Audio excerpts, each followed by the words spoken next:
Yo, what's up mga parts? May Red Light Moto. Hello po sa akin mga followers and subscribers dyan.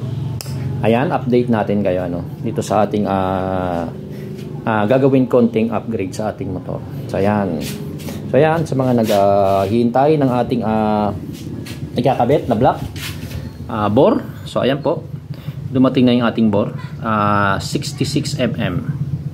So ayan, 66 po. Yung stock po is 62. So 62mm po. Yung nakakabit po sa atin is 62mm. Impi lang po yan, no? So steel bore lang. So steel bore din naman to, Motaro lang to, no? So steel bore din to. So matagal na rin tong impi na to. Halos 2 years na rin to. Ayan, 2 years na rin yung nakakabit. So ayan, ito. Subukan naman natin ng konti kung medyo may konting power din naman ng 66. So pagka kinabit natin to sa motor natin is magiging 166cc yung ating Raider 150 po. So from 147cc going to 166cc. Kasi yung stock po ng Raider 150 ay 147.3cc lang naman po yun So hindi naman po talaga yan exactly 150cc.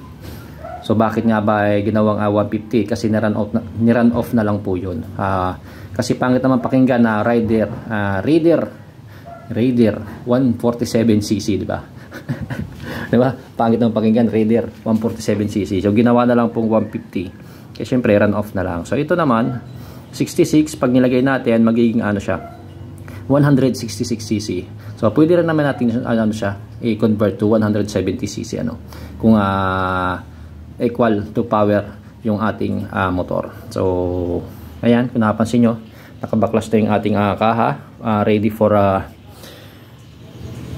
ready na para ikabit tong ating 66mm para sa ating alaga.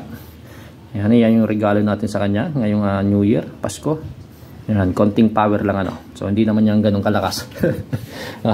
So ikakabit natin lahat ng gasket niyan. So hindi tayo mag-high comp niyan So lahat ng gasket kakabit natin yan kasi ayaw ko ng mga high comp na yan.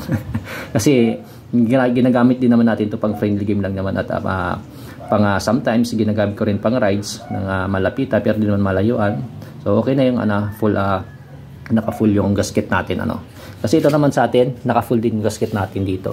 Wala po, kompleto po gasket nito. 3 sa taas, 1 sa baba. So okay naman siya So sumasagad naman ang takbo natin na kahit na hindi yan naka high comp, hindi rin naka-dome at hindi rin nakatabas. So ayan, normal set lang po yun ng PCC.